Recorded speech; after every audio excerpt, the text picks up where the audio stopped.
Hello my dear passionate NEET aspirants, welcome back to magnet brains IIT JEE NEET. मैं हूं doctor Ritika Bhardwaj, आपकी biology mentor. और आज के सेशन में हम डिस्कस करने वाले हैं अपने क्लास 12th नीट बायोलॉजी के चैप्टर रिप्रोडक्शन इन ऑर्गेनिज्म के लिए एक लास्ट टॉपिक, और उस टॉपिक का नाम है पोस्ट फर्टिलाइजेशन इवेंट्स। यानी कि जब हमने फर्टिलाइजेशन इवेंट्स को पढ़ना स्टार्ट किया तो हमने इसे 3 कैटेगरी में डिवाइड किया था: pre fertilization events, fertilization events and the post fertilization events. आज के इस सेशन में हम डिस्कस करने वाले हैं सबसे लास्ट टॉपिक इस चैप्टर का, जो कि है post fertilization event. I hope this is clear to each and every student. और ये जो पूरा चैप्टर है ये बहुत इंपॉर्टेंट चैप्टर है, क्योंकि आगे आने वाले 3 लगातार चैप्टर्स इसी चैप्टर पे आधारित हैं, यानी कि ये बेस है उन आगे के 3 चैप्टर्स का। ये सारी बातें आपको मैं ऑलरेडी बता चुकी हूँ, और अब एक बहुत इंपॉर्टेंट बात बताती हूँ और फिर सेशन को स्टार्ट करूंगी। और वो इंपॉर्टेंट बात ये है कि magnet brains IIT JEE NEET के चैनल पर आपके लिए ये entire course completely free of cost available है। यानी कि चाहे आप आईआईटी के लिए, जेईई के लिए प्रिपेयर कर रहे हो या फिर आप नीट के लिए प्रिपेयर कर रहे हैं, कुछ चैप्टर्स पढ़ने के बाद, कुछ चैप्टर्स के वीडियोस पढ़ने के बाद भी आपको कोई पेड सब्सक्रिप्शन नहीं लेना पड़ता है, कोई फीस पे नहीं करनी पड़ती है। चाहे आप कितने भी चैप्टर्स पढ़ें, चाहे आप पूरा सिलेबस पढ़ें, सब कुछ 100% फ्री ऑफ कॉस्ट अवेलेबल है। इसी अच्छी बात के साथ हम आज का सेशन स्टार्ट करते हैं और सबसे पहले देखते हैं हमारा नीट का कोर्स मॉड्यूल क्या है। तो नीट के कोर्स मॉड्यूल में जो सबसे पहली चीज़ है हमारे पास वो है टॉपिक वाइज एक्सप्लेनेशन वीडियोस। यानी कि हर एक चैप्टर के लिए हमारे पास, हर एक चैप्टर को उठा करके हमने उस हर एक चैप्टर के लिए एक एक टॉपिक के सेशंस बनाए हैं। यानी कि आपके लिए हर एक टॉपिक का अलग से एक्सप्लेनेशन वीडियो होता है, और फिर उस टॉपिक को स्ट्रॉन्ग करने के लिए हमारे पास होता है उस टॉपिक से ही रिलेटेड क्वेश्चंस, जो कि किसके फॉर्म में होते हैं, डीपीपी के फॉर्म में, यानी कि डेली प्रैक्टिस प्रॉब्लम पीडीएफ। ये जो पीडीएफ है ये आपको सेशन के डिस्क्रिप्शन बॉक्स में एक लिंक होती है, उस पर जाकर क्लिक करिए और लिंक से डीपीपी डाउनलोड करिए और फिर डीपीपी को करिए सॉल्व। अगर आपको कोई भी प्रॉब्लम है डीपीपी को सॉल्व करने में, या थोड़ी बहुत भी मुश्किल आती है या आपसे अच्छे से सॉल्व हो जाते हैं, फिर भी मैं आपको हमेशा बोलूँगी कि जो डीपीपी आपने सॉल्व करी है उसका सोल्यूशन आपको ज़रूर देखना चाहिए, उसका एक्सप्लेनेशन सोल्यूशन जो वीडियो होता है वो ज़रूर देखना चाहिए। So you also have daily practice problem solution video. Solution video आपको बहुत सारी चीज़ें सिखा देता है, इसीलिए उसे कभी मिस नहीं करना। Then we have chapter wise multiple choice question. हर चैप्टर के लिए हम ढेर सारे मल्टीपल चॉइस क्वेश्चन को सॉल्व करते हैं, और सॉल्व करने के साथ साथ हम उन्हें इतनी प्रैक्टिस कर लेते हैं, इतनी प्रैक्टिस कर लेते हैं कि आपको मैक्सिमम कंसेप्ट तो क्वेश्चन सॉल्व करने से ही याद होते हैं। Next we have one more session, जो कि साइंटिस्ट डेडिकेटेड सेशन है। यानी कि हर चैप्टर में कुछ ऐसे साइंटिस्ट होते हैं, उनके कुछ कॉन्ट्रीब्यूशंस होते हैं, किस ईयर में उन्होंने कॉन्ट्रीब्यूशन दिया है, क्या थ्योरी दी है, क्या कॉन्ट्रीब्यूशन है, इस बारे में अलग से सेशन होता है। Then we also have previous year question videos. पिछले सालों में मेडिकल एग्जाम में, एंट्रेंस एग्जाम में हर एक चैप्टर से रिलेटेड जो भी वीडियोज़ आए हैं उनके सेशंस मैं आपको अलग से प्रोवाइड करती हूँ। Then we have doubt solving session, जहाँ पर आप मुझे अपने डाउट सेंड करते हैं और मैं आपको उसका सेशन प्रोवाइड करती हूँ, जहाँ पर हम आपके डाउट्स को डिस्कस करते हैं। Then we also have weekly test paper. तो वीकली टेस्ट पेपर आप बहुत जल्दी सॉल्व करने वाले हैं। Then we have guidance session होता है। तो गाइडेंस होता है पेपर पैटर्न को लेकर, किस तरीके का एग्जाम होगा, किस तरीके के क्वेश्चंस आएंगे, क्या आपके लिए टाइम टेबल होना चाहिए, कैसे आप अपने मिथ्स को बर्स्ट कर सकते हैं, कैसे आप बहुत अच्छा इफेक्टिव 360 आउट ऑफ 360 गेन कर सकते हैं बायोलॉजी में। हर चीज़ के लिए मैंने आपको अलग से सेशन प्रोवाइड किया हुआ है अंडर द गाइडेंस सेशन। और इतना ही नहीं, अगर एनटीए या नीट के थ्रू कोई भी ऐसा सेशन होता है या कोई भी ऐसा एक्ट होता है या कोई इंपॉर्टेंट इन्फॉर्मेशन होती है, तो वो भी आपको इन सेशंस के थ्रू मिल जाती है, इसीलिए सब्सक्राइब जरूर करना है। Then we also have one short revision her chapter के लिए and the online test series. So this entire thing is our NEET course module। और इसके साथ ही एक बहुत इंपॉर्टेंट सेशन होता है जहां पर हर चैप्टर को कंप्लीट करने के बाद हम एनसीईआरटी हाईलाइट समरी सेशन देखते हैं, जहां पर हम एनसीईआरटी को लाइन बाय लाइन रीड करके और उस पर्टिकुलर चैप्टर को थरो करते हैं, क्योंकि एनसीईआरटी की लाइंस में से कई बार क्वेश्चन पूछ लिया जाता है। I hope this is clear to each and every student. अब मैं स्टार्ट करती हूँ अपने सेशन के साथ। तो आज के सेशन में हम बात करने वाले हैं पोस्ट फर्टिलाइजेशन इवेंट्स की। तो जब हमने फर्टिलाइजेशन पढ़ा तो हमने कहा 3 तरीके के इवेंट्स देखे जाएंगे। सो फर्टिलाइजेशन, फर्टिलाइजेशन जब भी होता था, ठीक है, या एक्चुअली फर्टिलाइजेशन भी नहीं, लेट्स से सेक्सुअल रिप्रोडक्शन में 3 इवेंट्स थे। सेक्सुअल रिप्रोडक्शन में हमारे पास तीन तरह के इवेंट्स थे। तो वो इवेंट्स क्या क्या थे? What were these 3 events? 1, 2 and 3. So the first one was pre-fertilization. Pre-fertilisation event पढ़े थे हमने सबसे पहले, ठीक है। फिर हमने आगे जाकर पढ़ा था कि फर्टिलाइजेशन क्या होता है, फर्टिलाइजेशन और सिंगेमी, राइट। और फिर हमने पढ़ा, आज के सेशन में हमने, देखो हमें इतनी पूरी इंफॉर्मेशन तो थी कि 3 तरीके के इवेंट्स हैं, लेकिन हमने डिस्कस इन्हें अलग अलग सेशंस में किया, इसको अलग इसको अलग। आज के सेशन में हम डिस्कस करने वाले हैं पोस्ट फर्टिलाइजेशन इवेंट्स। यानी डेफिनेटली ये जो प्रोसेस होता है, ये जो फर्टिलाइजेशन का प्रोसेस होता है, ये बहुत इंपॉर्टेंट प्रोसेस होता है, मानते हो? तो फर्टिलाइजेशन मतलब क्या होता है? Fusion of male and female gamete. उससे पहले गैमीट्स को बनाना, एक ऑर्गेनिज्म की बॉडी में वो प्रोसेस चलना, वो सब कुछ प्री फर्टिलाइजेशन में गया। फिर फर्टिलाइजेशन हमने पढ़ा, सिंगेमी पढ़ी, टाइप्स पढ़े, पार्थेनोजेनेसिस पढ़ा। आज हम पढ़ने वाले हैं पोस्ट फर्टिलाइजेशन इवेंट। तो अब ये वो इवेंट है जो कब होगा? फर्टिलाइजेशन हो जाने के बाद। तो फर्टिलाइजेशन की अगर हम बात करें तो फर्टिलाइजेशन में जो सबसे बेसिक चीज होती है वो क्या होती है? Fusion of gamete. सबसे बेसिक जो होता है वो होता है फ्यूजन ऑफ गैमीट, सही है। तो फ्यूजन ऑफ गैमीट हुआ, फ्यूजन ऑफ गैमीट्स हुआ, ठीक है। अब जब फ्यूजन ऑफ गैमीट होता है तो किस चीज के भैया, कौन से गैमीट फ्यूज कर रहे हैं? मेल गैमीट और फीमेल गैमीट। तो let us fuse the male and female gamete. ये मेल गैमीट है,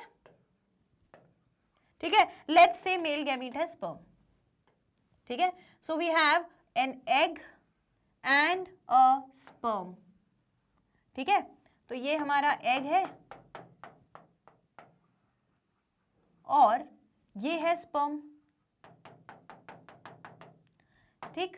अब इसमें बात ये होती है कि जब एक सेल ये है, एक सेल ये है, और नेचर में ये कैसा है?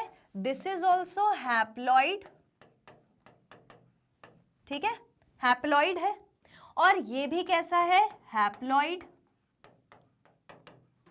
दिस इज एग, ठीक है, या ओवम लिख देती हूं, ठीक है, ovum, and this is sperm. That is what happens, no. तो अब जब फ्यूज होंगे ये दोनों, तो ये भी गैमीट हैप्लॉइड, वो भी गैमीट हैप्लॉइड, और सबसे पहला प्रोडक्ट जो बनता है वो क्या बनता है? जब ये दोनों फ्यूज कर जाते हैं, लेट अस फ्यूज देम, तो फ्यूजन के बाद क्या बनता है? फ्यूजन के बाद बनता है जाइगोट, सही है। फ्यूजन के बाद बनता है जाइगोट। अब पूरी कहानी यहां तक की जो है ये तो हम सब पढ़ चुके हैं। आज हम पढ़ने वाले हैं इसके बाद से कि जाइगोट क्या होता है। So zygote is a 2-celled structure which is formed after fertilisation and which is diploid in nature. So it is a 2-celled structure. एक सेल ये है, एक सेल ये है, तो डेफिनेटली जब ये जाइगोट बना होगा तो जाइगोट कुछ ऐसा स्ट्रक्चर बना होगा, कुछ ऐसा स्ट्रक्चर बना होगा ना जाइगोट का। अग्रीड? यही हुआ होगा, ठीक। इसमें लिख लेते हैं दिस इज आवर जाइगोट। अब क्योंकि ये एक हैप्लॉइड प्लस हैप्लॉइड स्ट्रक्चर से बना है, one set of chromosome and one set of chromosome which was used to be written like this, ऐसे हम डिनोट करते हैं। इन दोनों से क्या बनेगा? Diploid structure. डिप्लॉइड स्ट्रक्चर बनेगा, that is 2 set of chromosomes are present.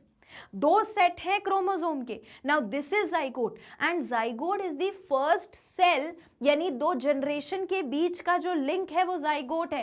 Parent और ऑफस्प्रिंग जो बनने वाला है उन दोनों के बीच का जो लिंक है वो जाइगोट है। इस जाइगोट के माध्यम से आगे जाकर के क्या होगा, नया ऑफस्प्रिंग प्रोड्यूस होगा, क्योंकि जाइगोट में सेल डिवीजन होगा, सेल डिफरेंशिएशन होगा, और ये जाइगोट सेल डिवाइड कर करके डिफरेंशिएट करना यानी कि चेंजेस लाके और सेल डिवीजन नए सेल्स बना बनाकर एक स्ट्रक्चर फॉर्म करेगा, और वो स्ट्रक्चर कहलाएगा एम्ब्रियो, और फिर लेटर ऑन एम्ब्रियो बनाएगा अपना ऑफस्प्रिंग। ठीक है, तो this is the process seen in the plants, चाहे वो सेक्सुअल रिप्रोडक्शन करने वाले एंजियोस्पर्मिक प्लांट्स यानी कि फ्लावरिंग प्लांट्स हो, या फिर वो एनिमल्स हो जो सेक्सुअल रिप्रोडक्शन कर रहे हैं। In every organism, in each and every organism there will be formation of zygote.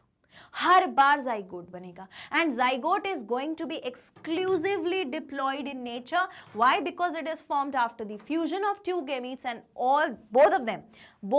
both the gametes are what? Haploid in nature. ठीक, इतनी बात समझ में आ गई। अच्छा, एक ये वाला फंडा है। दूसरा ये है कि हमारे पास, मैं बता चुकी हूँ पहले भी, पर मेरा पर्पस है आप जो भी पढ़ रहे हो उसे यहीं याद करके जाओ। मैं जो भी इंपॉर्टेंट पॉइंट होगा उसे आपको बार बार याद दिलाती रहूंगी। ठीक है, सो लाइकवाइज लेट मी कंटिन्यू। तो ऐसा होता है कि जब जाइगोट बनता है, ठीक है, या जाइगोट बनने के थोड़ा पहले चलते हैं, प्री फर्टिलाइजेशन इवेंट से आते हैं। इस कहानी को थोड़ा समझना कि एक ऑर्गेनिज्म था, ठीक है, let us take an organism.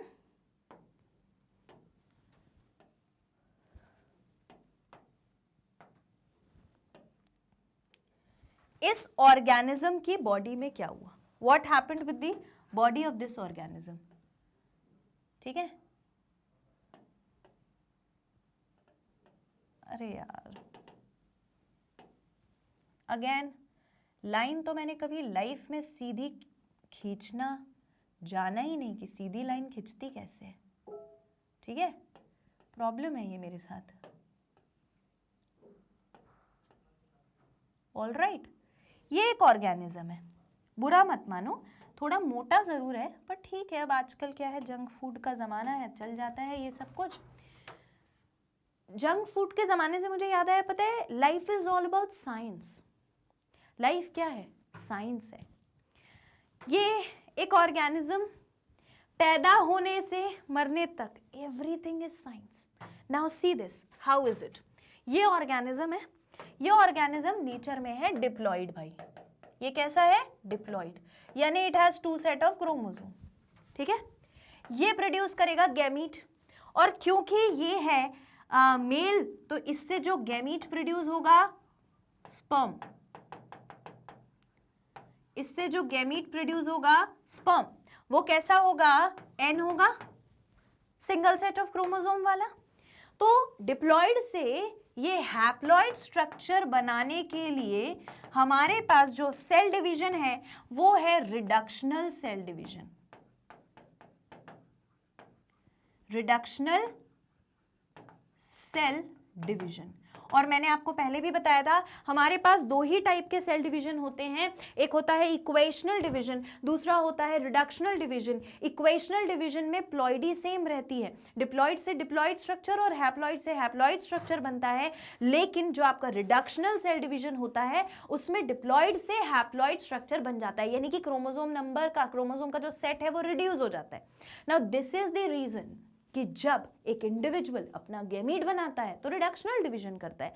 But now we did not had any process, हमारे पास ऐसा कोई प्रोसेस, ऐसा कोई सेल डिवीजन नहीं था जो हमारे क्रोमोसोम नंबर्स को क्या कर दे, हमारे क्रोमोसोम नंबर्स को बढ़ा दे। तो क्योंकि हम क्रोमोसोम नंबर को सेल डिवीजन से नहीं बढ़ा सकते, तो हम सेल के फ्यूजन से क्रोमोसोम नंबर बढ़ाते हैं। जब ओवम और स्पर्म मिलता है, दोनों हैप्लॉइड स्ट्रक्चर्स मिलते हैं, तो वो डिप्लॉइड स्ट्रक्चर जाइगोट फॉर्म करते हैं। सो पोस्ट फर्टिलाइजेशन इवेंट्स में सबसे पहला इवेंट जो होता है, it is the formation of zygote. अगर मैं वापस इस स्लाइड पर जाऊं और बात करूं पोस्ट फर्टिलाइजेशन इवेंट की, so first structure that is formed is zygote. First structure formed is zygote. Now this is the science of life. Life is all, पूरा सब कुछ साइंस है दुनिया में, सब कुछ साइंस है. जिंदगी साइंस है. जिंदगी क्या है? साइंस है. जितने ज्यादा एक्सपेरिमेंट्स करोगे उतने ज्यादा अच्छे रिजल्ट्स मिलेंगे. ये बात हमेशा याद रखना. Treat it like a subject that you read. The more you experiment, the more better results you get. Each and every experiment is going to give you a beautiful result. तो हर बार जब आप कोई चीज पढ़ते हो तो मैं हमेशा कहती हूँ कि ये बात याद रखो कि आप उस चीज को पढ़ क्यों रहे हो, है ना. ये बात हमेशा याद रखो कि आप उस चीज को पढ़ क्यों रहे हो. और अगर आपको ये पता है ना कि मेरा पर्पस क्या है इसको समझने का, तो आप हमेशा उस टॉपिक को बहुत अच्छे से समझ पाओगे. अब देखो, अगर आप सिर्फ ये सोच के पढ़ोगे, हाँ सेक्सुअल रिप्रोडक्शन में प्री फर्टिलाइजेशन हुआ, फर्टिलाइजेशन हुआ, पोस्ट फर्टिलाइजेशन इवेंट हो रहा है, याद कर रहे हैं, pre fertilization, fertilization, post fertilization. अरे आप ये क्या सोच रहे हो? आप ये सोचो ना कि आप एक ऐसे चीज का निर्माण पढ़ रहे हो जो दो जनरेशंस के बीच में लिंक है. Now this zygote is the link between two generation. एक पेरेंटल जनरेशन से जब एक ऑफस्प्रिंग बनने वाला होता है तो दोनों के बीच में जो कनेक्टिंग लिंक होती है वो कौन है? Zygote. Now that is zygote. So zygote is the first structure which is formed after fertilization. पढ़ते हैं थोड़ा, ठीक है, कि क्या लिखा हुआ है. It says all the events that occur during sexual reproduction. Sexual reproduction के दौरान जितने भी इवेंट्स होते हैं, सेक्सुअल रिप्रोडक्शन के दौरान जितने भी इवेंट्स होते हैं आफ्टर फ्यूजन ऑफ गैमीट. कब? फ्यूजन ऑफ गैमीट्स के बाद. जब दो गैमीट्स आपस में मिल गए उसके बाद उन्हें हम कहते हैं पोस्ट फर्टिलाइजेशन इवेंट. बिल्कुल सही. फर्टिलाइजेशन के बाद के इवेंट पोस्ट फर्टिलाइजेशन. देखो इसके बाद के इवेंट्स क्या हैं? Post fertilization event. और पोस्ट फर्टिलाइजेशन इवेंट का सबसे पहला स्ट्रक्चर जो है वो है जाइगोट. जाइगोट, ठीक है. जाइगोट जो होता है, fusion of two haploid gametes result in the formation of single diploid zygote. ये मैं आपको बता चुकी, ये अभी मैंने आपको बताया. डिप्लॉइड ऑर्गेनिज्म है, अपना गैमीट बनाया, दिस इज द गैमीट, ठीक है. और ये कौन है? ये मेल है. इसी तरीके से एक फीमेल इंडिविजुअल होगी, मतलब एक फीमेल है. फीमेल इंडिविजुअल नेचर में कैसी है? फीमेल इंडिविजुअल नेचर में है डिप्लॉइड, यानी कि 2 सेट ऑफ क्रोमोसोम. जब ये सेल डिवीजन करे और अपना गैमीट बनाए तो इसका जो गैमीट बनेगा, यानी कि जो ओवम बनेगा, उस ओवम के स्ट्रक्चर में क्या प्रेजेंट होगा? 1 set of chromosome. So it is again going to have N, यानी कि हैप्लॉइड. N यानी कि हैप्लॉइड स्ट्रक्चर बनेगा. This is ovum. यही होता है ना. और जब ये दोनों फ्यूज कर जाएंगे तो क्या बन जाएगा? Diploid structure. यहां मैंने बना के बताया, this diploid structure is called as zygote. बस यही चीज यहां लिखी हुई है, ठीक है. So fusion of two haploid gamete. जब दो हैप्लॉइड गैमीट मिलते हैं तो दो अलग अलग सेल मिल करके एक सेल में कंबाइन हो जाते हैं और वो एक सेल क्या कहलाता है? वो कहलाता है जाइगोट. अब जाइगोट जो है वो फर्स्ट सेल है डिप्लॉइड ऑर्गेनिज्म का. यानी एक डिप्लॉइड ऑर्गेनिज्म गैमीट प्रोड्यूस करे तो हैप्लॉइड, इस गैमीट के साथ दूसरा गैमीट फ्यूज करे तो डिप्लॉइड. अब ये डिप्लॉइड स्ट्रक्चर बनने वाले ऑर्गेनिज्म का सबसे पहला सेल है, ठीक है, which is again a diploid. So zygote first cell होता है डिप्लॉइड ऑर्गेनिज्म का, इंक्लूडिंग ह्यूमन बींग्स. हमारी बॉडी में भी ऐसे ही होगा.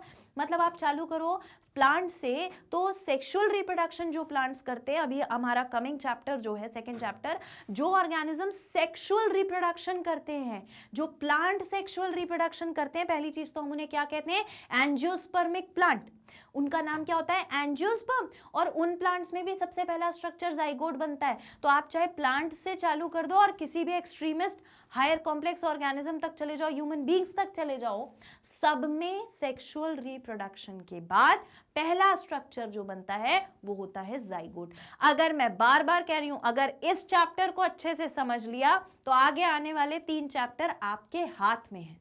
यहां बेसिक कंसेप्ट चल रहे हैं, ठीक है. I am just preparing you for the further 3 chapters in a Q. एक लाइन में 4 चैप्टर की पकड़ बना लोगे अगर ये चैप्टर अच्छे से समझ गए. और मैंने बहुत ट्रांसपेरेंटली एक एक बेसिक चीज उठा के इस चैप्टर में समझाई है, ठीक है, तो इसीलिए बहुत ध्यान से इसे पढ़ना है। मैं तो बोलूँगी जितने स्टूडेंट्स ने इसके प्रीवियस सेशंस, आज का ये हमारा आखिरी सेशन है चैप्टर के टॉपिक का, अभी क्वेश्चन सब बाकी हैं, क्वेश्चंस भी करेंगे, पर जितने स्टूडेंट्स ने वो नहीं देखा है उनको देखना बहुत ज़रूरी है। अब देखो आगे पढ़ते हैं। However, there are certain organisms where zygote undergo meiosis. कुछ ऑर्गेनिजम्स ऐसे भी हैं जिसमें जाइगोट को मियोसिस करना पड़ता है। बायोलॉजी में exceptions are always there, exception जरूर मिलेगा, ठीक है। Whether the zygote divides by meiosis to form haploid spore और divide by mitosis to form diploid body depends upon the type of life cycle occurs in the organism.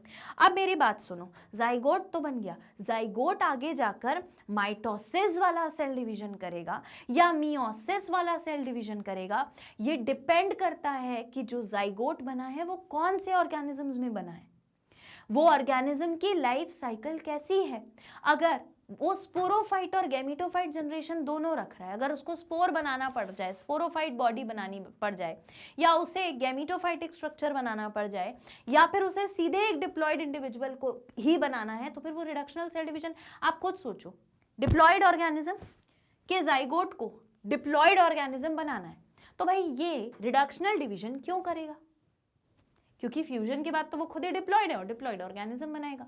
उस case में ये क्या करेगा? इक्वेशनल डिवीजन करेगा, है ना। तो माइटोसिस कर रहा है या मियोसिस कर रहा है जाइगोट, ये डिपेंड करता है कि ऑर्गेनिज्म जो है उसकी लाइफ साइकिल कैसी है। लाइफ साइकिल पे डिपेंड करेगा कि जाइगोट फर्दर, जाइगोट बनने के बाद अब जाइगोट को क्या करना है? रिडक्शनल डिवीजन करना है या इक्वेशनल डिवीजन करना है, माइटोसिस करना है या मियोसिस करना है, ये डिपेंड करता है हमारी लाइफ साइकिल ऑफ इंडिविजुअल पे। जिस भी ऑर्गेनिज्म का वो जाइगोट है उसकी लाइफ साइकिल कैसी है उस पर डिपेंड करेगा। बात समझ में आ गई? अब ये जाइगोट क्या करेगा, कैसे बनेगा, ह्यूमन बीइंग्स में कैसा हो रहा है, प्लांट में कैसा हो रहा है, ये सब कुछ हम इंडिविजुअल हर एक चैप्टर में पढ़ने वाले हैं। जैसे हम एंजियोस्पर्म जब पढ़ेंगे तो वहाँ पे जाइगोट की कहानी समझेंगे, फिर sexual reproduction in human beings पढ़ेंगे तब वहाँ एक कहानी समझेंगे, और फिर रिप्रोडक्टिव हेल्थ पढ़ेंगे। तो हर एक ऑर्गेनिज्म में अलग अलग टाइप से ये जाइगोट आगे फर्दर डिवाइड करेगा, ठीक है।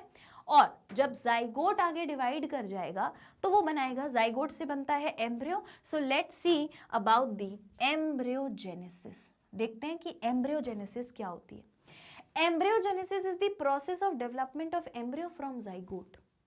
अगर मैं ह्यूमन बीइंग्स की बात करूं, अगर मैं ह्यूमन बीइंग्स की बात करूं, है ना, ह्यूमन एम्ब्रियोनिक डेवलपमेंट की अगर मैं बात करूं, डेवलपमेंट, तो इससे पहले कि मैं इस टॉपिक के साथ आगे बढ़ूं, मैंने एक बार पढ़ा दिया है कि कैसे ह्यूमन बीइंग्स में एम्ब्रियो या जाइगोट जो है वो फर्दर कैसे डेवलप होता है, पढ़ा दिया है मैंने। फटाफट से मुझे कमेंट सेक्शन में लिख के बताओ जाइगोट के बाद पहला स्ट्रक्चर क्या बनता है। मैंने ये साइकिल आपको पढ़ाई है, 11th में भी पढ़ाई है और 12th वालों को भी पढ़ाई है। फटाफट से बताओ, जब एम्ब्रियोनिक डेवलपमेंट होता है तो क्या क्या स्ट्रक्चर्स देखने को मिलते हैं? कौन कौन से स्ट्रक्चर्स देखने को मिलते हैं जब एम्ब्रियोनिक डेवलपमेंट होता है? देखो, पहले तो फ्यूजन हुआ तो बना जाइगोट, ठीक है। पहले जब फ्यूजन हुआ तो क्या बना? जाइगोट बना। मानते हो? चलो पहले जाइगोट बना लेंगे। ये जाइगोट बना, ऑल राइट, ये जाइगोट है, ठीक है, ये zygote, 2 cell structure, that is zygote. Zygote further cell division करेगा। जाइगोट क्या करेगा? Further cell division. जब ये फर्दर सेल डिवीजन करता है zygote, zygote further cell division जब करता है तो क्या होता है? देखो, ये क्या बनाएगा? 2 सेल से 4 सेल बनेंगे, 4, 6, 8, 32 ऐसे करके सेल्स बनेंगे। तो बहुत सारे सेल्स का धीरे धीरे एक बॉल बन जाएगा, अब बॉल ऑफ सेल्स, ठीक है। अब मैं बता देती हूँ, बॉल ऑफ सेल्स बन जाएगा। उस बॉल ऑफ सेल्स को हम क्या कहते हैं, या मैं सीधे नाम लिख देती हूँ, ठीक है। बॉल ऑफ सेल्स को हम क्या कहते हैं? बॉल ऑफ सेल्स को हम कहते हैं मॉर्यूला। मॉर्यूला एक्चुअली सीधे मॉर्यूला नहीं बनेगा, ये फॉर्म करेगा 4 सेल्स वाला स्ट्रक्चर। 4 सेल वाले स्ट्रक्चर के बाद ये क्या बनाएगा, 4 सेल के बाद बनाएगा 8 cell structure. 8 cell structure, 8 cell structure से ऐसे आगे जाकर धीरे धीरे धीरे धीरे बहुत सारे सेल्स की एक बॉल बनाएगा। ठीक है, तो बॉल बनाएगा तो उसे हम क्या बोलते हैं, मॉर्यूला।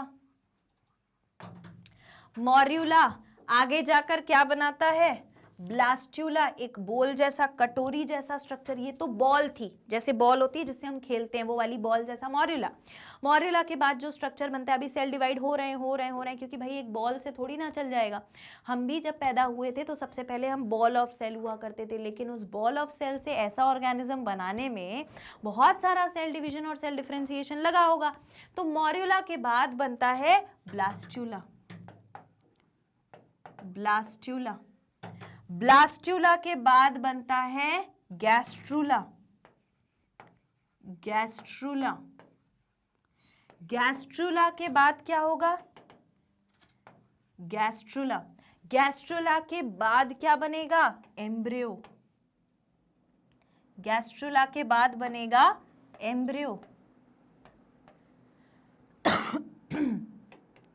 एम्ब्रियो के बाद आपको पता है एम्ब्रियो से बनता है ऑफस्प्रिंग, यानी कि एक पूरा ऑर्गेनिज्म।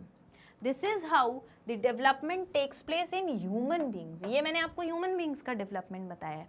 कहने का मतलब ये है कि जाइगोट आगे सेल डिवीजन और सेल डिफरेंशिएशन कर करके बॉडी को इंक्रीज करता है, बॉडी में सेल्स बनाता है, धीरे धीरे वो एम्ब्रियो तक पहुंचता है।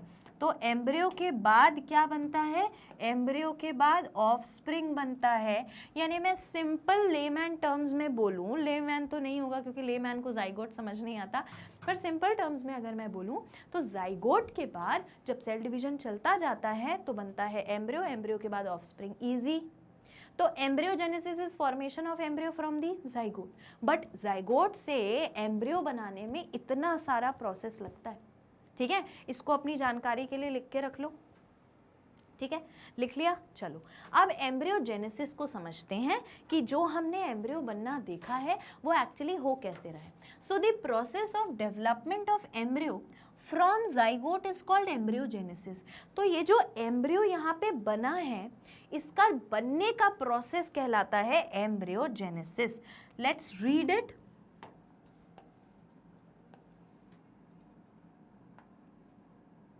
ठीक है, एम्ब्रियोजेनेसिस क्या है?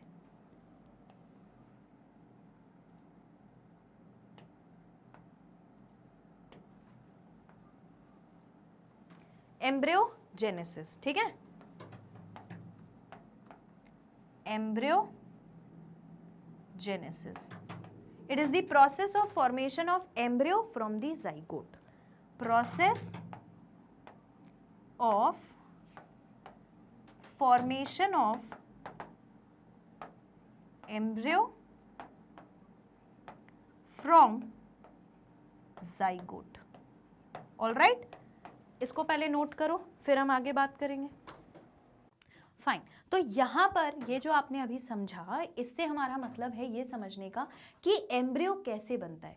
तो एम्ब्रियो बनने का जो प्रोसेस होता है उसे हम कहते हैं एम्ब्रियोजेनेसिस, और एम्ब्रियो बनता है जाइगोट बनने के बाद, जाइगोट के बाद एम्ब्रियो, एम्ब्रियो के बाद ऑफस्प्रिंग बनता है। तो ये हर एक में प्रोसेस देखा जाएगा, चाहे एनिमल हो या फिर प्लांट हो। तो आइए देखते हैं आगे एम्ब्रियोजेनेसिस के बारे में और क्या लिखा है। C, development of offspring from reproductive unit. Offspring जब बनता है यानी पूरा एक ऑर्गेनिज्म जब बनता है वो भी किससे, रिप्रोडक्टिव यूनिट से। जैसे कि बड, बड क्या होता है, डिवाइडिंग सेल्स का एक मास होता है। तो जैसे बड से बने या फिर किसी फ्रेगमेंट यानी एक ऑर्गेनिज्म की बॉडी के टुकड़े से बने या फिर किसी एसेक्सुअल रिप्रोडक्शन से बने तो उसे हम कहते हैं ब्लास्टोजेनेसिस। तो जब डेवलपमेंट किसी ऐसे स्ट्रक्चर से हो तो उसे हम क्या कहते हैं, blastogenesis. Both embryogenesis and blastogenesis blastogenesis have same target to develop new individual by process of cell division and differentiation. जो अभी मैंने आपको थोड़ी देर पहले कई बार बताया कि हर बार जो इम्पॉर्टेंट प्रोसेस होगा वो इम्पॉर्टेंट प्रोसेस क्या कहलाता है, सेल डिवीजन और सेल डिफरेंशिएशन का प्रोसेस होता है, जिसकी वजह से 1 मिनट, हाँ, let me erase this point is really very important. अक्सर स्टूडेंट्स को नहीं पता होता कि जब सेल डिवाइड करेगा नहीं तो कैसे बनेगा। हाँ, ये समझ जाते हैं कि सेल डिवीजन जरूरी है, पर ये ध्यान नहीं देते कि जाइगोट में सेल डिवीजन होगा और फिर सेल डिफरेंशिएशन होगा, तब जाकर एक ऑर्गेनिज्म बन पाएगा। तो ब्लास्टोजेनेसिस हो या एम्ब्रियोजेनेसिस हो, दोनों का पर्पस एक ही है। ब्लास्टोजेनेसिस और एम्ब्रियोजेनेसिस दोनों का पर्पस एक ही है, ठीक है। और वो पर्पस क्या है? ब्लास्टोजेनेसिस और एम्ब्रियोजेनेसिस, एम्ब्रियोजेनेसिस एंड ब्लास्टोजेनेसिस दोनों का एक ही पर्पस है, और वो एक ही पर्पस क्या है? To produce an offspring, to produce an offspring, to produce an offspring, okay. दोनों का सोल पर्पस है कि हम एक ऑर्गेनिज्म बनाएं, और ये दोनों स्ट्रक्चर कब बनेंगे? एम्ब्रियो कब बनेगा? जब जाइगोट बन चुका होगा। आगे पढ़ो। इन एनिमल्स, अगर हम एनिमल्स की बात करें तो डेवलपमेंट जो होता है जाइगोट का, it takes place either inside the body of female parent और आउटसाइड। जब भी एनिमल्स के अंदर जाइगोट डेवलप होता है तो वो कहीं पे भी डेवलप हो सकता है, यानी हो सकता है वो फीमेल की बॉडी के अंदर डेवलप हो रहा हो, या हो सकता है वो फीमेल की बॉडी के बाहर डेवलप हो रहा हो। अगर जाइगोट फीमेल बॉडी के अंदर डेवलप होता है तो वो क्या कहलाएगा? ओवीपैरस, ठीक है। और बाहर होगा, सॉरी, एक चीज ध्यान रखना, जब भी फर्टिलाइजेशन अगर इंटरनल हुआ होगा, फर्टिलाइजेशन अगर इंटरनल हुआ होगा या फर्टिलाइजेशन अगर एक्सटर्नल हुआ होगा, एक्सटर्नल और इंटरनल का मतलब यह देखो, अगर फीमेल की बॉडी के अंदर फर्टिलाइजेशन हुआ तो वो क्या कहलाएगा? Internal fertilization. अगर फीमेल की बॉडी के बाहर हुआ तो क्या कहलाएगा? External fertilization. और ये दोनों ही टर्म रिलेटेड हैं। देखो, जहां फर्टिलाइजेशन हुआ होगा चांसेस है वहीं पर डेवलपमेंट होगा जाइगोट का। तो इंटरनल फर्टिलाइजेशन में इंटरनल डेवलपमेंट, एक्सटर्नल फर्टिलाइजेशन में external development. And on the basis of this कि कहाँ पे डेवलपमेंट हुआ है जाइगोट का, एनिमल्स को हमने 2 कैटेगरीज में ग्रुप कर दिया है, 2 कैटेगरीज में। वो क्या है? Oviparous and viviparous, oviparous and viviparous. एक में इंटरनल डेवलपमेंट, एक में एक्सटर्नल डेवलपमेंट। अब इन्हें हम एक एक करके देखते हैं, what is oviparous and what is viviparous. हालांकि हम ये बहुत अपने क्लास 8 के पहले से भी पढ़ते आ रहे हैं प्राइमरी क्लासेस में कि ओवीपैरस वाइवीपैरस क्या होता है, बट फिर भी ओवीपैरस एनिमल्स क्या होते हैं। अब जब हम बेसिक कंसेप्ट क्लियर कर रहे हैं पहले, तो हम बेसिक से बात करेंगे। दीज एनिमल्स ले फर्टिलाइज्ड और unfertilised egg. The one who ले egg, the one who lay egg, ठीक है। इसको कैसे याद रखोगे? ये ओ से है ना, ओवीपैरस है ना, ओवीपैरस है, ओ से चालू होता है तो एग ले करेंगे। एग कैसा होता है? ओवल होता है, ओ से egg. Oviparous animals are going to lay egg. जैसे एग्जाम्पल है रेप्टाइल्स, यहाँ पर बहुत अच्छा एग्जाम्पल समझ में आ रहा है, एग भी दिख रहा है, ठीक है। और individual the one offspring produced, बहुत क्यूट सा प्यारा सा वो भी दिखने वाला है। तो देखो, रेप्टाइल्स जितने भी होते हैं और बर्ड्स जो होते हैं, दे ले फर्टिलाइज्ड एग। फर्टिलाइज्ड एग मतलब फर्टिलाइजेशन के बाद, यानी कि जब फ्यूजन ऑफ गैमीट हो गया उसके बाद इन्होंने एग को ले किया। So it is in a safe place in the environment. और वो डेफिनेटली एग जब भी कोई एनिमल ले करता है तो ज़्यादातर वो कैसे एरिया में एग ले करते हैं? जो कि प्रोटेक्टेड एरिया होता है, जो कि एनवायरनमेंट फ्रेंडली एरिया, मतलब जो एग को हार्म ना करे, ऐसे एरिया में they lay egg. The eggs are covered by hard calcareous shell. Eggs के ऊपर हार्ड कैलकेरियस शेल होता है। क्यों है हार्ड कैलकेरियस शेल? भाई उस एग के अंदर एक ऑर्गेनिज्म डेवलप होगा, तो उस ऑर्गेनिज्म को मीनवाइल टाइम बीइंग प्रोटेक्ट करने के लिए बाहर आउटर कवरिंग कैसा होना चाहिए, बहुत हार्ड होना चाहिए, बहुत प्रोटेक्टिव होना चाहिए। After passing a variable incubation period, जब एक इंक्यूबेशन पीरियड निकल जाता है, एक प्रॉपर ग्रोथ हो जाती है उस इंडिविजुअल में, a young one hatch out from the egg, young one is going to hatch out from the egg. और यहाँ पर ओविपैरस का एग्जाम्पल हमें क्या क्या मिल गया है, रेप्टाइल्स, रेप्टाइल्स में होने वाला है as well as birds, reptiles में और बर्ड्स में यही प्रोसेस होगा, ठीक है, that reptiles and birds are going to lay egg, ठीक है, बॉडी के बाहर फर्टिलाइज, बॉडी के बाहर डेवलपमेंट होगा, बॉडी के बाहर डेवलपमेंट होगा ऑफस्प्रिंग का, और जो शेल बना है वो कैलकेरियस स्ट्रक्चर है, उस कैलकेरियस स्ट्रक्चर में से now the offspring will come out after incubation period, alright. तो ये हो गया ओविपैरस एनिमल।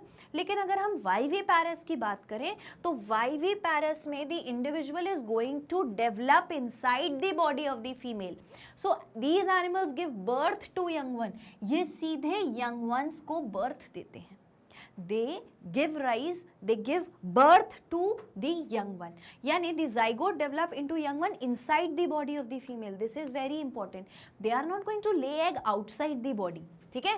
तो वाइविपैरस में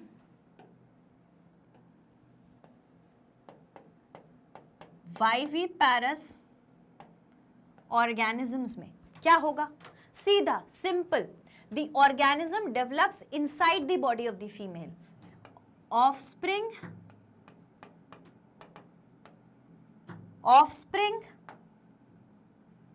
develops inside the body of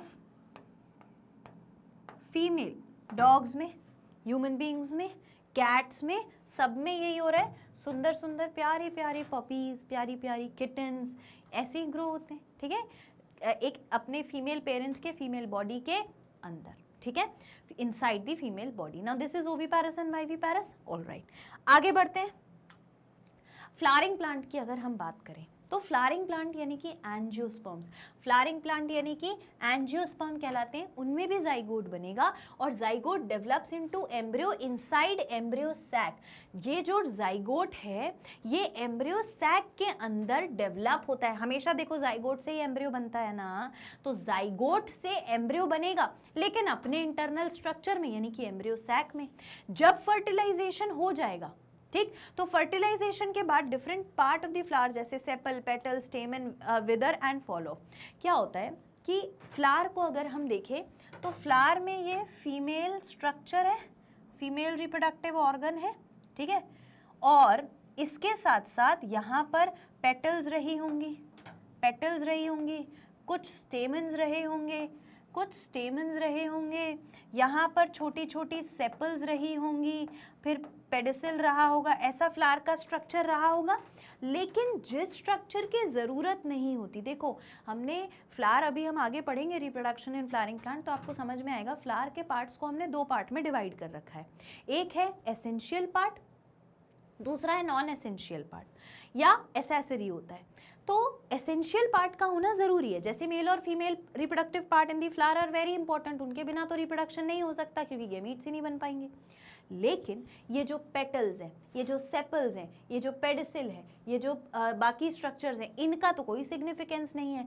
तो एक बार फर्टिलाइजेशन यानी कि फ्यूजन ऑफ गैमीट्स हो गया तो उसके बाद क्या होगा, जिन पार्ट्स की ज़रूरत नहीं है वो फॉल ऑफ हो जाएंगे, वो गिर जाएंगे, झड़ जाएंगे फ्लावर में से। जिनकी ज़रूरत नहीं है जैसे पत्तियां झड़ जाएंगी, नीचे वो जो सेपल्स का पूरा वर्ल है कैलिक्स वो झड़ जाएगा, ठीक है, उसकी वो जो डंठल है फूल की वो भी झड़ जाएगी। इसके बाद ये जो मेल रिप्रोडक्टिव पार्ट स्टेमन बचा है, अब इसका तो कोई मतलब ही नहीं है, पोलन तो निकल के चला गया तो वो भी झड़ जाएगा। तो बेसिकली ये सारे फॉल ऑफ हो जाएंगे, ये सारे पार्ट्स फॉल ऑफ हो जाएंगे। अब ये जो फीमेल रिप्रोडक्टिव पार्ट है इसमें ये है स्टिग्मा, ये है स्टाइल, ये है ओवरी, यहां पर है एग, ये अभी नेक्स्ट चैप्टर में समझ में आएगा, समझ लो। अभी यहां पर एग है, दिस इज एग, एग के पास कौन आएगा, एग के पास यहाँ पर पोलन ग्रेन जब गिरा होगा, इसने पोलन ट्यूब बनाया, माइक्रोपाइल में से अंदर गया, यहाँ पे फर्टिलाइजेशन कर लिया, तो एग प्लस मेल गैमीट मिल गए, मेल गैमीट मिल गए तो इनका हो गया ना फर्टिलाइजेशन। फर्टिलाइजेशन के बाद क्या हुआ, वो सारे पार्ट्स तो गिर गए। अब क्या होगा, इन सम केसेस, हाँ कुछ कुछ केसेस में सेपल्स बची रह जाती हैं। Ovules are transformed into seed. अब यहाँ पर जो ओव्यूल था, यहाँ पर जो ओव्यूल था वो डेवलप हो जाता है सीड में। ओव्यूल कन्वर्ट हो जाता है किसमें, सीड में, और ओवरी जो है वो फ्रूट में कन्वर्ट हो जाती है। ये जो ओवरी का पोर्शन होता है, स्वोलन पोर्शन, वो फ्रूट बन जाता है। तो जितने भी आप फल फ्रूट खाते हो, उन सब फल फ्रूट के जो पल्पी पोर्शन है, द वन यू ईट, वो पल्पी पोर्शन किससे बना है, फीमेल रिप्रोडक्टिव पार्ट की वो जो ओवरी थी, ये जो नीचे वाला स्वोलन पोर्शन था, ठीक है, इसी से बना है। सो ओवरी फॉर्म्स द फ्रूट। यानी सिंपल सी बात, हमें दो चीज याद रखनी है। फ्लावर में जब फर्टिलाइजेशन हो जाता है, पोलन ग्रेन आया, पॉलिनेशन हुआ, मेल गैमीट गया ओवरी में, वहां ओवम था, दोनों मिल गए, फर्टिलाइजेशन हो गया। तो जिनकी जरूरत नहीं थी, जो पत्तियां थी, फूल की जो पेटल्स थी, वो सब झड़ गई। अब बचा क्या, इसमें ओव्यूल बचा है और ओवरी बची है। तो ओव्यूल जो है वो आगे जाके सीड बना लेगा, और सीड से फिर आगे जाकर क्या बनेगा, सीड से फिर आगे जाकर बनता है new plant in favourable condition. तो ओव्यूल से सीड, सीड से न्यू प्लांट, ओवरी से आगे जाके क्या बन जाएगा, फ्रूट, जो हम खा लेंगे। ठीक, तो the fruit habit is of great advantage. आपको पता है ये जो फ्रूट बनता है, ये जो ओवरी स्वेल होती है, फिर फल बनाती है, यानी कि फ्रूट बनाती है, ये बहुत एडवांटेजियस होता है। क्यों होता है, क्योंकि ये अपने अंदर सीड को, ओव्यूल के स्ट्रक्चर को प्रोटेक्ट करके रखता है, और सीड ही ऐसा स्ट्रक्चर है जो आगे जाकर नए प्लांट को जन्म दे सकता है, नया प्लांट जिससे बन सकता है। इसीलिए ये जो फ्रूट होता है, ये बड़ा एडवांटेजियस सा स्टेज होता है। So true habit, fruit habit is of great advantage to plant if not only provides nourishment, ना कि सिर्फ नरिशमेंट और प्रोटेक्शन देगा डेवलपिंग स्ट्रक्चर को या सीड को, लेकिन हेल्प सीड इन डिस्पर्सल। और आखिर में देखो, जो फ्रूट है, फ्रूट में क्या हुआ, सीड बैठा है। अब सीड को फ्रूट से खाना भी मिल रहा है, नरिशमेंट भी मिल रहा है, मिलता रहा मिलता रहा। एक समय आएगा जब ये जो फ्रूट है ये क्या होगा, ओपन अप होगा, इसमें से सीड डिस्पर्स हो जाएगा, सीड बाहर निकल जाएगा, और जब सीड बाहर निकलेगा, एक फेवरेबल कंडीशन में गिरेगा, तो वहां पर एक नया प्लांट ग्रो कर लेगा। So seeds are dispersed by various mechanism and germinate to produce new plant. अब सीड से नया प्लांट बन जाएगा। इस डायग्राम को ध्यान से देखो, ये हमारे पास फ्लावर है, ठीक है, ये हमारे पास क्या है, एक फ्लावर है। इस फ्लावर में फर्टिलाइजेशन हो गया। जैसे ही इस फ्लावर में फर्टिलाइजेशन हुआ, तो ये इसका ओवरी का स्ट्रक्चर है, ये वाला नीचे वाला क्या है, ओवरी। ओवरी के अंदर है ओव्यूल। तो ये जो ओव्यूल है ये तो सीड में कन्वर्ट हो जाएगा पोस्ट फर्टिलाइजेशन, यानी फर्टिलाइजेशन फ्यूजन ऑफ गैमीट के बाद। और जो ये ओवरी है, ये ओवरी फ्रूट में कन्वर्ट हो जाएगी। ठीक है, तो फ्रूट क्या कर रहा है, सीड को न कि नरिशमेंट और न्यूट्रिशन प्रोवाइड कर रहा है, लेकिन प्रोटेक्ट कर रहा है, ताकि सीड बाद में जब डिस्पर्स हो तो नया प्लांट बना सके। डिड यू अंडरस्टैंड, बात समझ में आई? और सिंपल इक्वेशन फॉर्म में लिख के बता देती हूँ। देखो, फ्लावर है, फ्लावर के अंदर फर्टिलाइजेशन हुआ, फर्टिलाइजेशन हुआ यानी कि fusion of gamete, fusion of gametes हुआ। ठीक है, इसके बाद क्या हुआ, अब क्या होगा, अब होगा ये कि इसमें होंगे दो स्ट्रक्चर्स। अब होगा ये कि इसमें होंगे दो स्ट्रक्चर्स। वो दो स्ट्रक्चर क्या है, एक तो है ओव्यूल और दूसरा है ओवरी। ठीक है, ओव्यूल आगे जाकर क्या बना लेगा, ओव्यूल आगे जाकर बनाएगा सीड। ठीक है, और सीड आगे जाके क्या बनाएगा, सीड आगे जाकर बनाएगा न्यू प्लांट। अब आ जाओ ओवरी पे। ओवरी का क्या होगा, ओवरी जब मैच्योर होगी तो आगे जाकर बन जाएगी फ्रूट। फ्रूट का काम क्या, फ्रूट का काम है नरिशमेंट, नरिशमेंट करना, न्यूट्रिशन देना, नरिश भी करेगा, न्यूट्रिशन भी देगा, प्रोटेक्ट भी करेगा और फिर डिस्पर्स भी करवाएगा, यानी कि सीड्स को निकलवा के फैलाएगा भी। ये सारी चीजें ये किसको प्रोवाइड करेगा? फ्रूट ये प्रोवाइड करेगा अपने सीड को, ये प्रोवाइड करेगा अपने सीड को, ठीक है। तो सीड हो गया, सीड्स को ये सारी चीजें मिल गई। फ्लावर के बाकी पोर्शंस का क्या होगा? तो देखो, अगर आप इस पूरे स्ट्रक्चर को देखोगे, अगर आप इस पूरे स्ट्रक्चर को देखोगे ना, ये पूरा ये पूरा, ठीक है। What is this? This is a post fertilization event. ये सब कुछ पोस्ट फर्टिलाइजेशन इवेंट है। तो पहला पोस्ट फर्टिलाइजेशन इवेंट ये, दूसरा ये, अभी भी एक बाकी है, और वो क्या है कि जो सेपल्स भी नहीं, जो पेटल्स होंगी, जो मेल रिप्रोडक्टिव पार्ट यानी कि स्टेमन और एंथर, वो स्टेमन मतलब फिलामेंट और एंथर, सॉरी, स्टेमन जो होगा और जो सेपल्स होंगी, ये सब कुछ क्या करेंगी? They are going to fall off. कभी कभी हो सकता है सेपल्स में एक्सेप्शन हो और ये ना भी गिरे। So all of these are nothing but the post fertilization event in a flowering plant. So what are these? These are post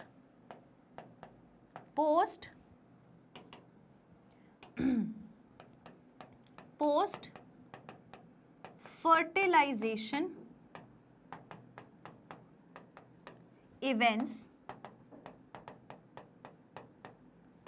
in a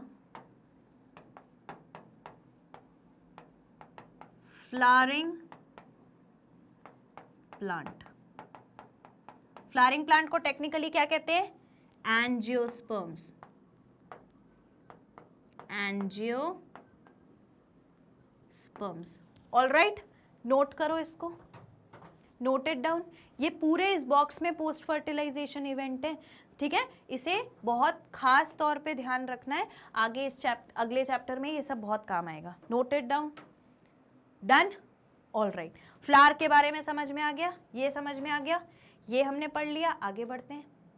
अब पोस्ट फर्टिलाइजेशन इवेंट के कैरेक्टरिस्टिक, यानी हम ये समझ गए कि प्री फर्टिलाइजेशन क्या है, हम ये समझ गए कि फर्टिलाइजेशन या सिंगेमी क्या है, और हम ये भी समझ गए कि फर्टिलाइजेशन के बाद क्या होगा, ठीक है। जाइगोट बनेगा, एम्ब्रियो बनेगा, ऑफस्प्रिंग बनेगा, फ्लावर में क्या होगा, सीड बनेगा, फ्रूट बनेगा, सारी चीजें हमने समझ ली।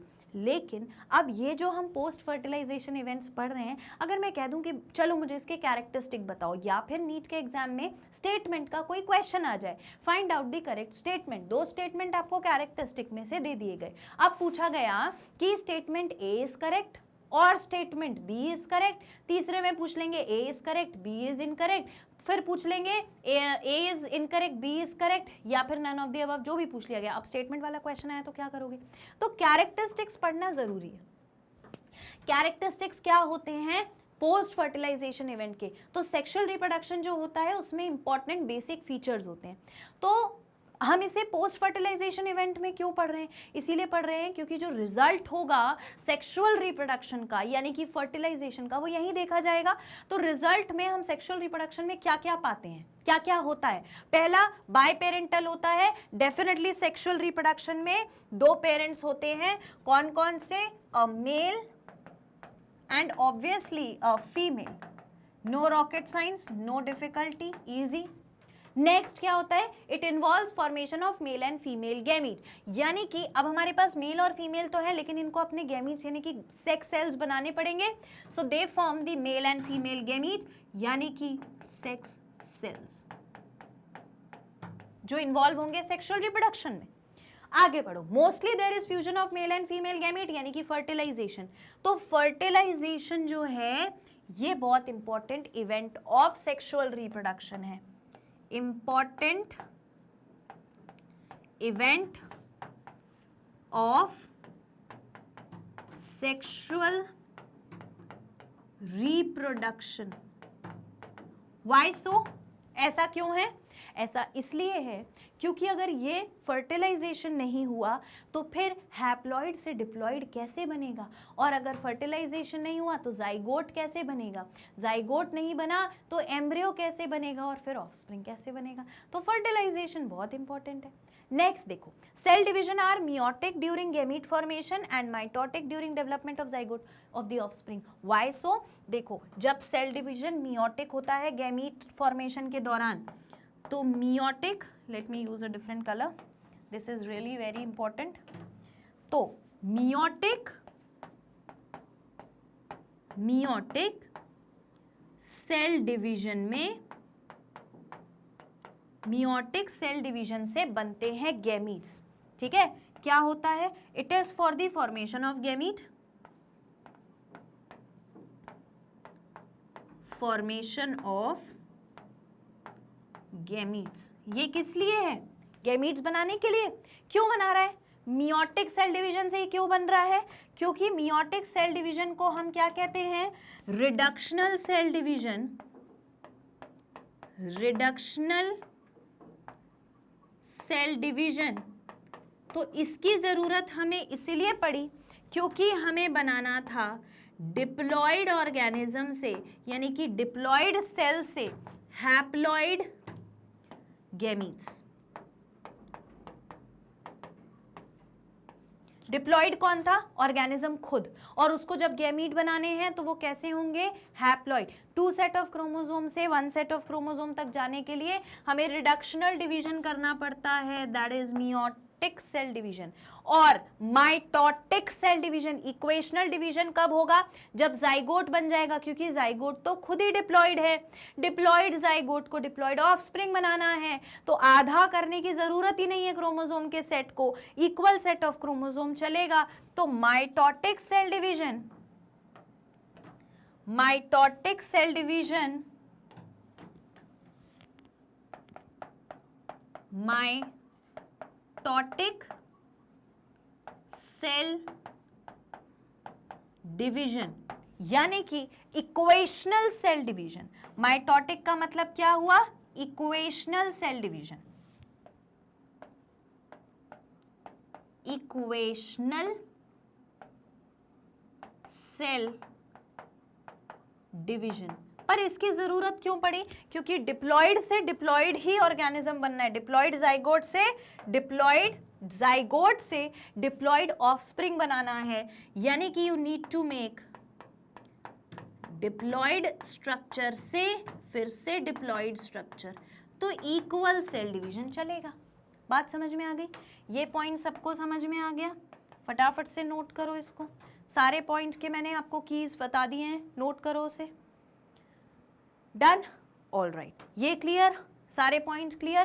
पहले हमने बोला बाय पेरेंटल है, 2 पेरेंट, दोनों पेरेंट्स के गैमीट हैं, दोनों गैमीट फ्यूज करेंगे, फर्टिलाइजेशन होगा, फर्टिलाइजेशन होगा तो गैमीट बनने के लिए रिडक्शनल डिवीजन, आधा सेट ऑफ क्रोमोसोम, और गैमीट बनने के बाद, जाइगोट बनने के बाद, फर्टिलाइजेशन के बाद इक्वेशनल सेल डिवीजन, क्योंकि डिप्लॉयड से डिप्लॉयड बनना है। अगर ये कंसेप्ट समझ गए तो आगे के 3 चैप्टर इजी हैं। ठीक है, और ये मैंने बहुत बार बहुत स्ट्रेस देके समझाया है, इस बात पे बहुत ध्यान दिया है मैंने इसको समझाने में। डन? ऑल राइट, आगे बढ़ते हैं। अभी चीजें खत्म नहीं हुई। अब जब ऑफस्प्रिंग बन जाएगा तो offspring are not genetically identical to the parent. Genetically identical नहीं है, दे शो वेरिएशन। उनमें आपको सबसे बड़ा फैक्टर देखने को मिलता है, and what is that factor? That factor is variation. क्योंकि भाई सेक्सुअल रिप्रोडक्शन का तो एडवांटेज ही ये होता है, सेक्सुअल रिप्रोडक्शन का तो एडवांटेज ये होता है कि उसमें मिलते हैं वेरिएशन। जब भी वेरिएशन होते हैं, यानी कि कुछ चेंजेस होते हैं, सो दे रिसीव कैरेक्टर्स, यानी कि क्रोमोसोम्स फ्रॉम 2 डिफरेंट पेरेंट, इसीलिए ऐसा हो रहा है। सच रिप्रोडक्शन दस source of variety in population, और इस वेरिएशन से क्या होता है? वेराइटी आती है पॉपुलेशन में। ऐसा क्यों हुआ? सीधा सच्चा कंसेप्ट है। ऐसा इसीलिए हुआ कि एक पेरेंट के गैमीट, ये थे मेल पेरेंट के गैमीट, मिले फीमेल पेरेंट के गैमीट के साथ। जब दोनों गैमीट्स मिल गए तो क्या हुआ? ऑफस्प्रिंग जेनेटिकली डिफरेंट बनेगा। A new copy of chromosome will be formed. a new copy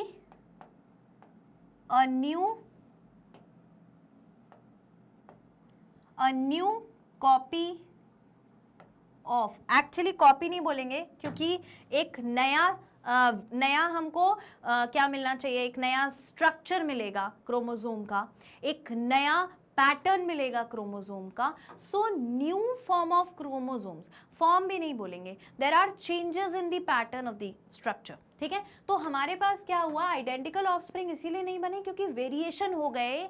they receive characters और chromosome from two different parents, they form new combination.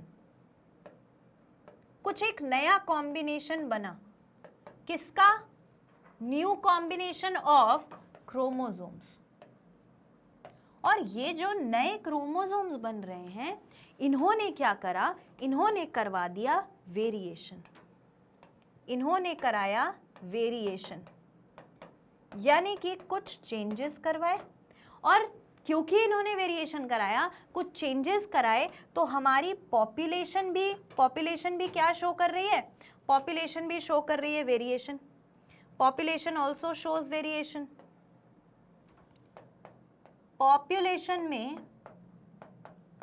Population के अंदर वेरिएशन मिल गया, चेंजेस मिल गए, पॉपुलेशन वेरिएशन हो गया. बात समझ में आ गई. So this concept is very important, this is a very important concept. ठीक है, ये जो है, अगर ये समझ गए कि सेक्सुअल रिप्रोडक्शन की वजह से वेरिएशन होते हैं, तो हमारी पॉपुलेशन के लोगों में भी चेंजेस दिखते हैं. नेक्स्ट क्या है, multiplication is slower then in asexual reproduction. हाँ, एसेक्सुअल रिप्रोडक्शन में जल्दी जल्दी सेल डिवीजन हो जाता है, तो जल्दी जल्दी मल्टीप्लाई होकर और ऑर्गेनिजम्स बनते हैं. लेकिन सेक्सुअल रिप्रोडक्शन में इट इज कंपैरेटिवली स्लोअर, धीरे धीरे ऑर्गेनिज्म बनता है, इतना सारा प्रोसेस होना होता है. दूसरा, सेक्सुअल रिप्रोडक्शन में not result in increase in number of individual. Sexual reproduction से हो सकता है नंबर ऑफ इंडिविजुअल ना बढ़े, कम सेक्सुअल रिप्रोडक्शन यानी कि कम ऑर्गेनिजम्स प्रोड्यूस हो, लेकिन वेरिएशन हमेशा प्रोड्यूस होगा. तो variation will always be seen. ये पूरा पॉइंट बहुत महत्वपूर्ण है, बहुत इंपॉर्टेंट है, इसको नोट करो फटाफट से, note it down. Done, note कर लिया, फाइन. आगे बढ़ते हैं. अब बात करते हैं एक और इंपॉर्टेंट टॉपिक के बारे में. टॉपिक का नाम है सिग्निफिकेंस. सेक्सुअल रिप्रोडक्शन का क्या सिग्निफिकेंस है. हमने पूरा चैप्टर पढ़ लिया कि ये होगा, ऐसे होगा, रिप्रोडक्शन करेंगे. और सेक्सुअल रिप्रोडक्शन में रिप्रोडक्शन का क्या इंपॉर्टेंस है भाई, क्यों होना है रिप्रोडक्शन, और वो भी सेक्सुअल रिप्रोडक्शन जिसमें इतनी सारी एनर्जी चाहिए, इतना वाइड प्रोसेस हो रहा है, बहुत बड़ा प्रोसेस लग रहा है. पहले भाई ऑर्गेनिज्म बनाओ, डिप्लॉइड है, उससे हैप्लॉइड गैमीट बनाओ, फिर उसका फ्यूजन करवाओ, उसमें भी चांसेस हैं फ्यूज होगा नहीं होगा, फिर उसमें चेंजेस कराओ, फिर नया ऑफस्प्रिंग बनवाओ, वो भी जाइगोट बनाओ, जाइगोट से एम्ब्रियो, एम्ब्रियो से ऑफस्प्रिंग. इतनी कहानी क्यों, किस लिए. और ये तो जिसमें से मैं आपको क्वेश्चन बताती हूँ, ये तो एक ऐसा प्रोसेस है जो जिंदा रहने के लिए जरूरी भी नहीं है, which is not a necessary life process. फिर हम क्यों रिप्रोडक्शन कर रहे हैं, what is the significance of reproduction. अगर रिप्रोडक्शन ना हो, बताइए, ये वाला क्वेश्चन ना मैंने अक्सर स्टूडेंट्स के दिमाग में देखा है, जो कि जब मैं पढ़ाऊंगी तो मैं, मेरे हिसाब से मुझे लगता है, जब पहली बार आप स्टूडेंट को 8th क्लास में ये पढ़ाते हो, अगर मेरा बस चले तो मैं 8th क्लास में ये स्टूडेंट को समझाना चाहती हूँ कि अगर आप रिप्रोडक्शन चैप्टर पढ़ रहे हो तो क्यों पढ़ रहे हो, क्या सिग्निफिकेंस है उसका, क्या जरूरत है वो पढ़ने की.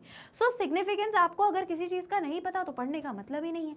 तो ऑल दो ये मैंने फर्स्ट टाइम में भी आपको बहुत सारी बातें बता दी थी, लेकिन फिर भी अब क्योंकि हम आखिरी पड़ाव पर आ गए हैं टॉपिक समझने के, इसके बाद हमारे पास क्वेश्चंस होंगे, एनसीईआरटी का सेशन होगा, प्रैक्टिस क्वेश्चन और ढेर सारे क्वेश्चन होंगे. पर फिर भी रिप्रोडक्शन का सिग्निफिकेंस क्या है, क्यों इंपॉर्टेंस है रिप्रोडक्शन, वो भी सेक्सुअल रिप्रोडक्शन. तो सिग्निफिकेंस बताओ भाई, सिग्निफिकेंस. सिग्निफिकेंस क्या है बताओ. सिग्निफिकेंस ये है कि रिप्रोडक्शन होगा, है ना, हायरार्की समझो ना, क्रोनोलॉजी देखो. तो सिग्निफिकेंस ये है, पहले नंबर पे हम बात करते हैं कि रिप्रोडक्शन होगा सेक्सुअल रिप्रोडक्शन की बात हो रही है। रिप्रोडक्शन होगा तो न्यू ऑफस्प्रिंग्स बनेंगे, new individuals will be formed, new individuals are formed. जब नए इंडिविजुअल्स बनते हैं तो उसे क्या कहते हैं, वंश आगे बढ़ता रहता है, continuity of species is seen. क्या मिलता है, continuity of species.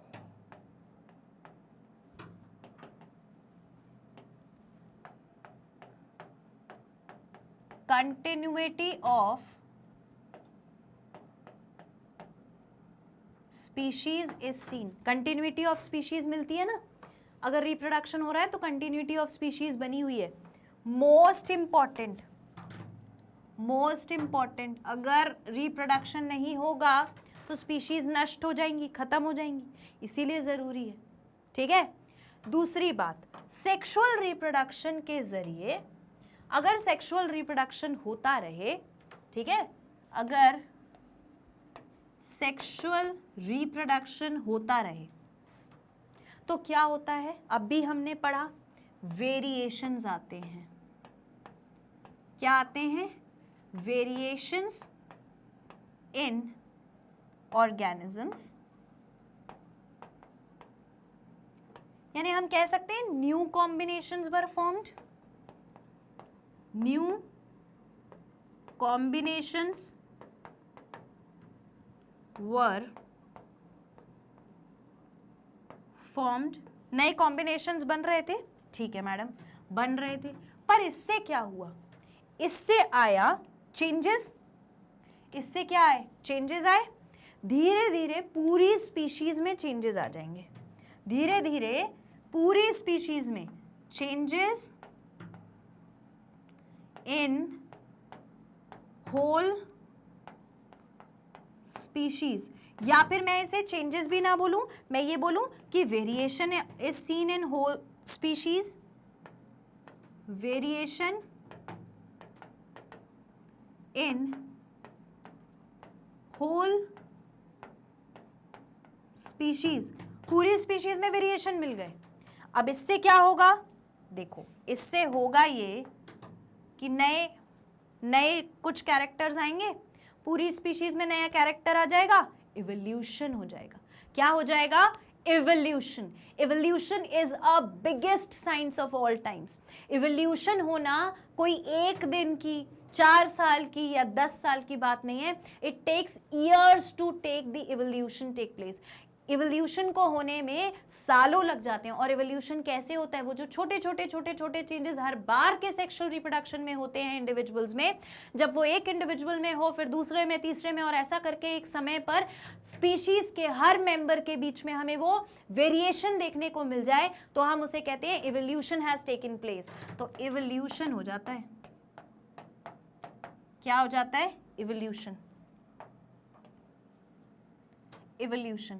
So these two are the most important points, are the significance of this reproduction. ठीक है, ये बहुत सिग्निफिकेंस पॉइंट है, सिग्निफिकेंट पॉइंट है, ये पर्पस है, सोल पर्पस है, ये इंपॉर्टेंस है सेक्सुअल रिप्रोडक्शन की। पहले इसको नोट कर लो, फिर हम आगे पढ़ेंगे। Note it down, understood, okay. अब पढ़ लेते हैं इसे थोड़ा। क्या लिखा है, it results in multiplication and perpetuation of the species. नई स्पीशीज बनती चली जाएंगी, रुकेंगी नहीं। एंड लीड्स टू इवोल्यूशन, और क्या करेगा, इवोल्यूशन करवाएगा of the species by introducing variation. कैसे होता है इवोल्यूशन, जब वेरिएशन होता है, वेरिएशन वो भी किस में, पूरी पॉपुलेशन में, is much more rapidly than asexual reproduction. Asexual के कंपैरिजन में ये रैपिड है, अदरवाइज रैपिड नहीं है, समय लगता है इवोल्यूशन होने में। So these two are very important point. One is speciation, that is the formation of species, and another one is the evolution. Evolution होता है चेंजेस की वजह से। चेंजेस क्यों आते हैं, ये वाली स्लाइड देखो, यहां पे मैंने पढ़ाया है, देखो मेल और फीमेल गैमीट मिले, न्यू कॉम्बिनेशन ऑफ क्रोमोसोम्स मिल गया, यानी कि वेरिएशन हुआ, पूरी पॉपुलेशन में वेरिएशन हुआ, और ऐसे ही तो जब चेंजेस आते हैं तो इवोल्यूशन हो जाता है। So this is the significance. ठीक है, अगर आपको ये याद रह गया, ये वाला, तो आपको सारी चीजें याद रह जाएंगी। All right, fine. So here we are done with today's session. इस टॉपिक को हमने यहाँ कर लिया है कंप्लीट. ऑल राइट, उम्मीद करती हूँ कि ये टॉपिक सभी को बहुत अच्छे से समझ में आया होगा. अगर किसी को भी कोई भी प्रॉब्लम है, कोई भी मतलब आपको लग रहा है कि नहीं यार मुझे ये चीज़ ढंग से समझ में नहीं आई, आप मुझे डाउट सेशन में भेज सकते हो. और मैं उससे भी पहले बताऊंगी कि अगर आप एक भी सेशन बीच का मिस नहीं करोगे ना, वो एक इंटरकनेक्टेड लिंक है. अगर आप सारे सेशंस देखोगे आपको पूरा चैप्टर क्रिस्टल क्लियर समझ में आएगा और सेशन में ही याद हो जाएगा. बस आपको विजिट करना पड़ेगा क्या सेशंस को. वो कैसे करना है, आपको टाइप करना है www.magnetbrains.com. ऑफिशियल वेबसाइट पर जाओ, सर्च बार में टाइप करके मैग्नेट ब्रेन्स का ऑफिशियल पेज ओपन होगा. यहाँ ऑप्शन होगा एक्सप्लोर टॉप कोर्सेज का, वहाँ पर जाओगे, अपना कोर्स एक्सप्लोर करो. यहाँ पूरी लिस्ट दी हुई है अलग अलग कोर्सेज की. इसमें से हमें नीट सिलेक्ट करना है. जैसे ही नीट सिलेक्ट करोगे तो आपके नीट के सारे सब्जेक्ट्स के सारे टीचर्स के ऐसे आइकन्स दिखने लगेंगे. तो whatever subject you want to study आप पढ़ सकते हो. जैसे हम पढ़ रहे हैं क्लास 12th नीट यूजी का बायोलॉजी वाला कंटेंट है ना, तो आपको class 12th NEET UG biology पर जाना है. यहाँ पर जाकर वॉच नाउ क्लिक करिए. जैसे ही वॉच नाउ क्लिक करेंगे, देखो 11th का पढ़ना है तो ऐसे ही आप 11th का भी पढ़ सकते हो, रिवाइज कर सकते हो. 12th के स्टूडेंट के लिए 11th भी उतना ही इंपॉर्टेंट है. 11th वाला तो दोनों चीज़ें वैसे भी पढ़ेगा. सो क्लास 12th अगर पढ़ना है तो वॉच नाउ पे क्लिक करिए. जैसे ही आप वॉच नाउ पे क्लिक करेंगे, in either of the ways आपके सामने एक डिस्क्रिप्टिव पेज ओपन होता है इस तरीके से. यहाँ पर नीट बायोलॉजी का पूरा डिस्क्रिप्शन है और नीचे लिखा है वॉच ऑल वीडियोस. यहाँ पर सीक्वेंस में जब आप स्क्रॉल करोगे तो आपको सारे वीडियोस सीक्वेंस में मिल जाएंगे. हर एक चैप्टर वाइज अरेंज्ड है, टॉपिक वाइज अरेंज्ड है. तो जैसे रिप्रोडक्शन इन ऑर्गेनिज्म पहला चैप्टर है, इस पर क्लिक करोगे इसके टॉपिक्स ओपन हो जाएंगे. इनफैक्ट इसकी डीपीपी भी ओपन हो जाएगी. टॉपिक्स और सेशन के सामने लिखा होगा वॉच नाउ, डीपीपी के सामने लिखा होगा डाउनलोड नाउ. डीपीपी भी डाउनलोड करो. देखो कितना भी पढ़ लो, ये बात याद रखना, अगर क्वेश्चन सॉल्व नहीं करोगे तो आप कॉन्फिडेंट नहीं हो पाओगे. क्वेश्चन सॉल्व करना बहुत जरूरी है, तभी एनालाइज हो पाएगा कि हमने कितना पढ़ा है. तो वॉच नाउ पे क्लिक करो, सेशन देखो पहले, फिर डीपीपी करना. जैसे ही वॉच नाउ पे क्लिक करोगे इस तरीके से वीडियो आपके सामने प्ले हो जाएगी और यहाँ पर नेक्स्ट वीडियो का ऑप्शन भी है. तो आप यहीं से नेक्स्ट वीडियो की तरफ स्विच करके और अपने आगे के सेशंस भी देख सकते हो. All right, okay. अब ये जो सारी चीज़ें हैं ये Magnet Brains IIT JEE NEET के चैनल पर आप सभी के लिए एक चैप्टर नहीं, दो चैप्टर नहीं, बल्कि पूरा course, entire course Magnet Brains IIT JEE NEET के चैनल पर 100% फ्री ऑफ कॉस्ट अवेलेबल है. यानी कि कुछ चैप्टर्स पढ़ने के बाद, कुछ चैप्टर्स के वीडियोस देखने के बाद भी आपको कोई फीस पे नहीं करनी है. किसी DPP के लिए कोई फीस पे नहीं करनी है. आप आसानी से ये सब कुछ कर सकते हैं. उम्मीद करती हूँ कि सेशन आपको समझ में आ गया होगा और अगर आ गया है तो लाइक ज़रूर कर देना, तो मैं समझ जाऊंगी कि आप सेशन समझ गए हो. राइट, और सब्सक्राइब जरूर कर लेना. सब्सक्राइब करने से सारी चीज़ें आप तक, सारे सेशन, सारे वीडियोस खुद ब खुद पहुंच जाएंगे. और इसे शेयर ज़रूर करिए अपने सारे वर्चुअल ग्रुप्स के फ्रेंड्स के साथ. यानी सबसे पहले परम धर्म क्या है, वर्चुअल ग्रुप में भेज देना. उसके बाद अपने स्कूल के फ्रेंड्स के ग्रुप में और बाकी सिबलिंग्स के ग्रुप में सेंड करो. मैं आपसे मिलूंगी नेक्स्ट सेशन में. तब तक के लिए thank you so much. Take care and keep studying.